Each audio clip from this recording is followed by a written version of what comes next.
Hvala Jovana. Model investiranja u kvadrat predstavljen je prošle godine, a osmišljen je kao ulaganje u biznisu u kome su krajnji proizvod nekretnine. Prag za ulazak u taj biznis je spušten na nivo jednog investicionog kvadrata i onda se kupovina može povećavati shodno želji i sredstvima kojima ulagač raspolaže. Gost jutarnjeg programa je direktor finansijskog portala Kamatica, Dušan Uzelac. Dobro jutro, dobrodošli. Dobro jutro, hvala na pozivu. Ajde za oni koji eventualno nisu upućeni u projekat, da pojasnimo u najkraćem i najrazumljivijem šta je on. Ukratko, ovo je model grupnog investiranja u konkretno stambenu zgradu. Znači, 2000 ljudi finansira proizvodnju stambene zgrade u 2000 kvadrata, svako finansira proizvodnju jednog kvadrata. Ti kvadrati se na kraju pretoče u stanove, odnosno u celine neke, i oni kad se rasprodaju, profit se deli među njima. Znači, to je cela priča. Jedan model grupnog investiranja koji je prisutan u svetu dugo već. Ovde kod nas je samo adaptiran za nas u ovom regionu koji volimo cigle i beton više nego neke druge opcije investiranja.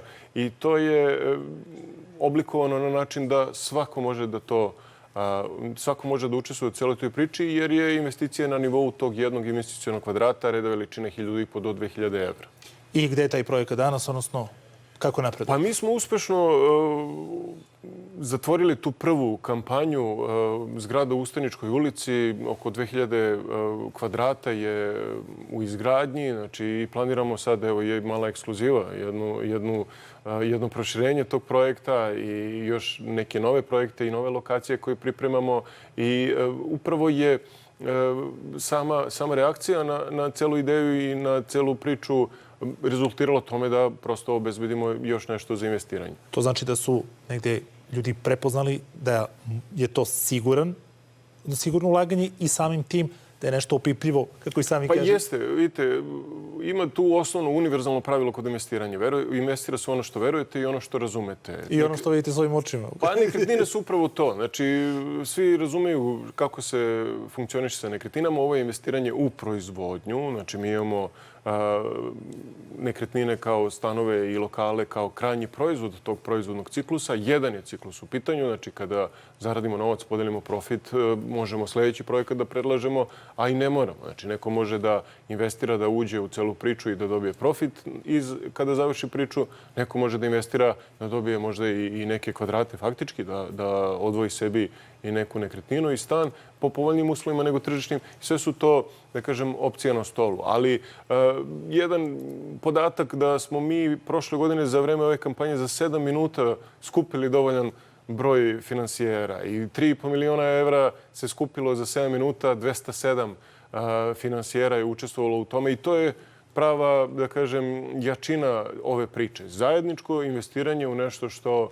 ima smisla, donosi profit, opipljivo je, prilično je stabilno kao industrija. Upravo u tom smislu, da li je zapravo i negde ključ u tome što se u projekat ne ulazi ako 100% sredstava zapravo nije obezbeđeno, da ne bude onog čuvenog dođem ti... Tako je. I ceo proces je modelovan, znači sajt investiram.rs je predviđen zamišljen kao investicioni butik. Znači, tamo imamo registrovane finansijere koji žele da primaju informacije o nekim projektima. Mi smo ti koji projekte donosimo, kažemo, evo, sledeći projekat za izgradnju je taj i taj. Neko to može ili ne mora da prihvati, ali ideja je da se vi prijavite da želite 1, 2, 3, 10 kvadrata. Tek kada mi sa druge strane vidimo da postoji 100% obezbeđenih finansijera, tek tada označavamo kampanju uspešnom i ulazi se u projekat. I to ste dobro primetili. U startu otklanja 90% onih scenarija koji pune naslove da je stala gradnja, da nema novca, da tu ima nekih problema. Znači, sa 100% skupljenih sredstava nema neizvesnosti.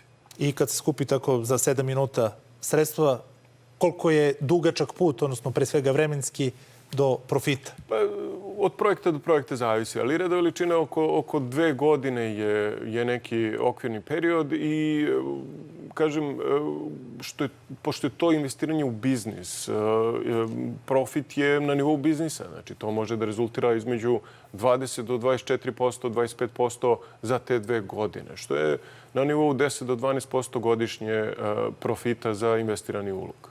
I na kraju, samo kada uporedite, jer sami kažete da iskustva u Evropi već postoje, u svetu postoje, gde je onda Srbija sa ovim, da kažem, novim modelom? Pa ovo je jedan dobra vežbaonica za investiranje. Je li pionirski poduhvat? Pa jeste. I ja stvarno pozivam sve da se prijave, da prate tu što se dešava. Ne morate investirati nikad u životu. Bitno je da razumete, da investirate, da razumete kako može da novac proizvodi novac, jer investiranje oslobađa od rada. Znači vi kada, i stvarno je tako, kada od investiranja imate 100 dinara mesečno, nebitno je cifra, 100 dinara mesečno ili 100 evra godišnje, što god da je cifra, to je 100 evra za koje više nikad nećete morati da radite. I tako to gledajte. Ne morate da gledate da sad odjednom rešite sve svoje muke, nego to se postepeno i kumulativno puni kao investicioni portfolio, u nekom momentu donosi potpunu finansijsku slobodu.